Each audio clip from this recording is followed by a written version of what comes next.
welcome to Special Angel Art Dolls. And today I am here to do a tag by Cena's Dolls called Confessions or Behind the Scenes of a Dolly YouTuber. So here I have my sweet little two Deborah Miller babies. These beautiful little girls were both reborn by Deborah Miller of Always Precious and Tiny Reborns. So first we have, ooh, sorry. It's really hard not to bump the tripod. There we go, there's a blooper. So we have Gracie over here. She is the Nino sculpt by Vincenzina Care. And then we have Season, and she is a cuddle baby of the Realborn Ruby Awake by Bountiful Baby. And I've just snuggled them together in the baby nest. They're just so sweet.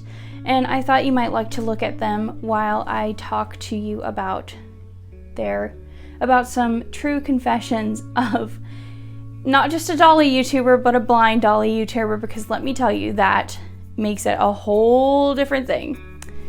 So to start us off, I'm going to show you at least a few clips of what it's like to try to set up for a video. Okay, so I have my camera open and I'm recording the screen of my phone so that you can see 0 people. How I position the camera. 1 face centered. For videos. I have my two babies 2 here. faces centered. Ah, there we go. We're registering 2 1 now. face centered.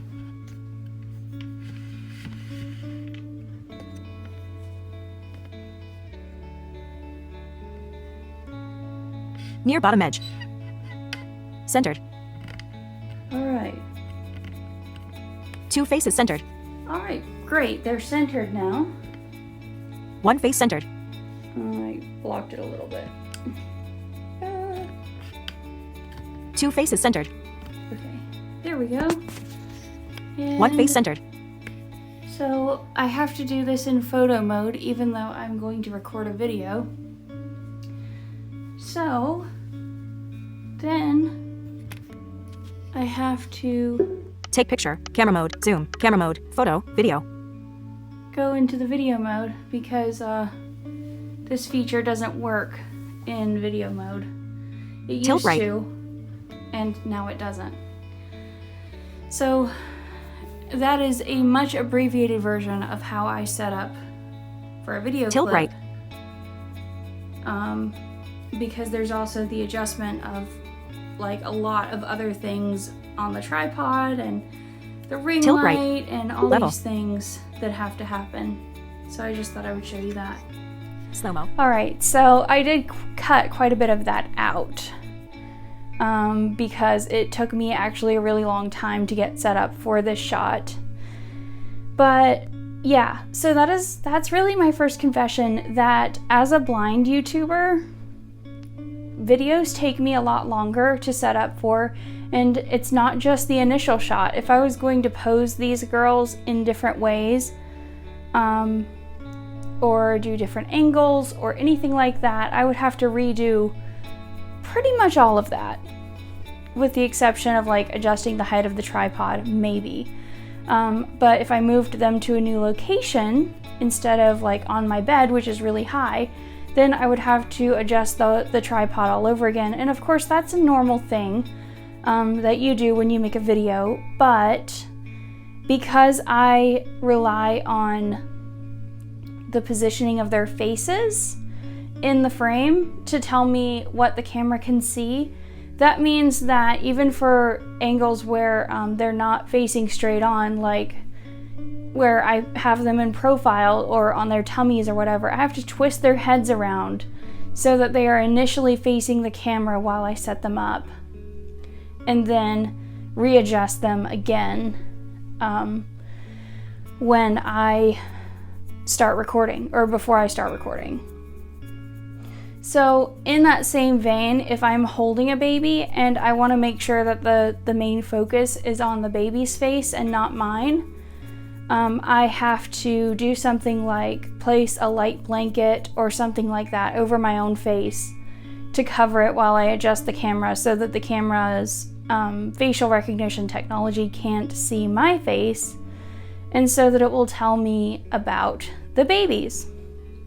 Also, if I am on the other side of the room, I have to move Lyndon from her little chair where she sits, and I have to sit her out of sight of the camera because sometimes her face will get into the corner or some part of her will get into the corner and it will throw the camera all off and I can't focus on the baby, and that's from being in a relatively small space. So yeah, all that for every single scene that I record, it does cause videos to take a long time, and then after they're done, there's quite a lot of excess that I have to trim off when I'm editing, because sometimes I do have to start recording and then like give myself a verbal cue where I should cut it off before I start actually talking about what I want to talk about in the video, so that I cut off all that repositioning and all that stuff.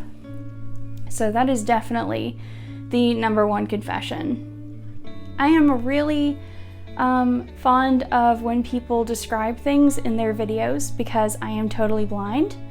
And so I really enjoy finding out what the clothing looks like that other people put on their babies, or especially what their babies look like. I really, really love when someone takes the time to do that.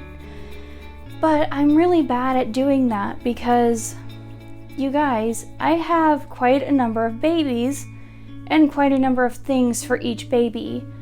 And there is no possible way that I can keep in my head every single detail of every single piece of clothing. For instance, right now, I can tell you that I have tried to coordinate these two girls. Gracelyn is wearing a sleeper that I believe has a floral print, and I believe someone told me is chartreuse, like 7,000 years ago when I first got it. This could definitely go for the show me one more time tag too, but I'm gonna do that separately. And then Season is wearing this adorable little gown that Mandy sent with her, and it has green clouds on it. So I did try to coordinate them with shades of green, and also I don't always do a great job at describing how I pose them. So for my blind viewers, I do apologize. I have issues with like focus and attention span, but in the beginning of this video, they were both lying on their backs, and they had Season and Gracie each had their arm around their lovey. So Gracie's lovey is a little crinkly unicorn, and Season's lovey is a white teddy bear. And they also each had an arm up by their head. And now I have repositioned them. They're lying on their sides, they're face to face. Gracie is sculpted with one leg more curled and one a little bit more straight. So I have posed Season's legs similarly, and they are both still holding their loveys in their arms, and they're just lying face to face so sweetly. They're just so precious. So yeah, it takes me a very long time again to include all these details, and I feel like I ramble anyway, so that makes me feel anxious. And also when it comes down to clothing, just asking for help, like asking friends or family members who are sighted to describe things to me, makes me feel like I'm pestering them and like I'm using them to get information for selfish reasons. And I know that that's all in my head. I know, but it still triggers my anxiety because I've known so many blind people who treat people this way. Like, sorry, not sorry. I'm not even gonna pretend that that's not true. So it sort of triggers my anxiety, and I have shown in the past that there's an app that I can use to get that kind of information. Actually, there's more than one. I just have one that I prefer, and it is a paid app. And so doing that can get quite expensive.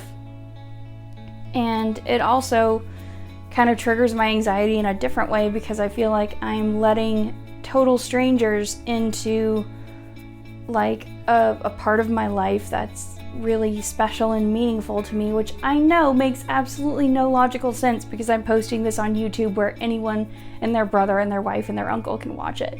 But it's just how I feel. It doesn't make any sense. I know. I have repositioned the girls again. Now they are on their tummies. They both have their hands under their chins, propping their heads up, and their loveys are out in front of them, and they're still in the baby nest side by side.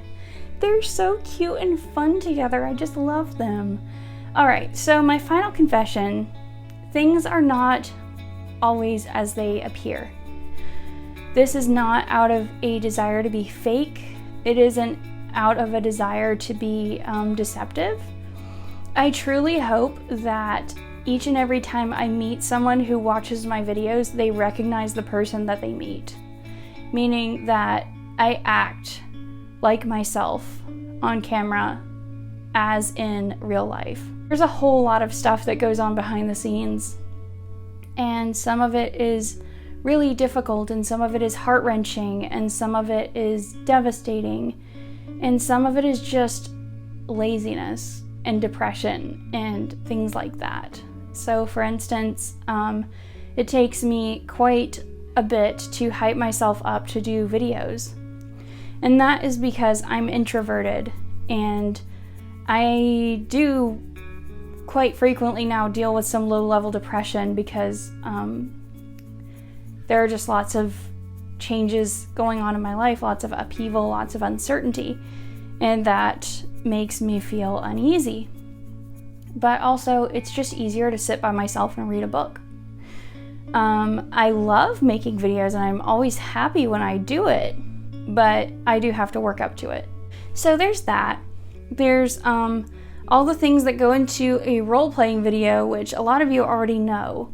But role-play videos, they look spontaneous and they look like just playing with our dolls, but actually they have to be meticulously planned, especially for a sleeping baby, I think, because I have to plan for all these angles that don't go straight onto the baby's face.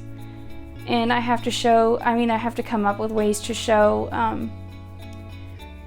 to basically pretend that they're awake and being interactive as they would be if they were real. And I like to, make things creative and educational whenever possible. Like in the case of Gracelyn, she is sculpted to look like a baby with achondroplasia.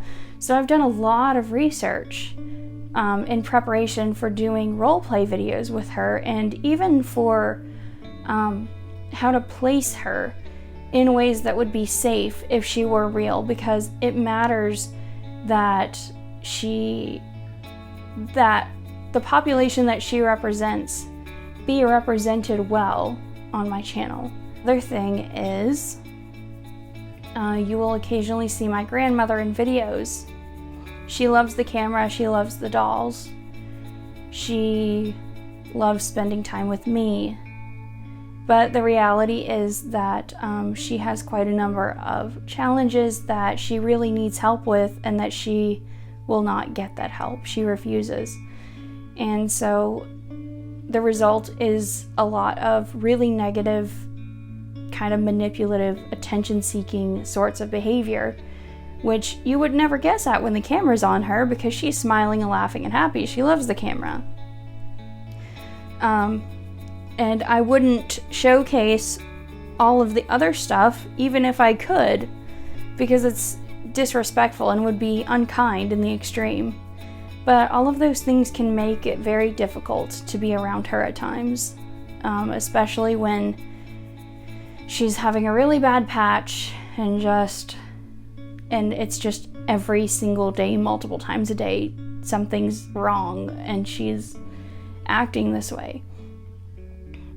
So the moments that you see are some of the very few good moments that we still get together. Sometimes as well, when that is all happening and at its worst, it makes doing anything else really difficult because it's so draining. And For instance, when I was making Graceland's first night home video, I was just in tears between every clip, and it took me 3 days to even get it made because I kept having to put it aside to attend to her needs. Alright, so those are my confessions, and at first I had thought about trying to make this video like funny and silly and, you know, lighthearted, because I have really enjoyed the answers to the tag that are, but apparently I'm just better at serious and thoughtful and heartfelt. And I feel the need to apologize for that, but I'm not going to, because that's just who I am. So I hope that you all enjoyed watching and seeing these two beautiful, precious little girls here snuggled up together. I wanted to put them together since Gracie came home. So yeah, thank you all so much for being here. If you stayed to the end, I really appreciate you. If you haven't subscribed yet, I would love it if you did, and if you leave me a like, and even more importantly, a comment to let me know what you thought, because I really value the interactions that I have with all of you. So take care, everyone. God bless, and I will see you soon. Bye.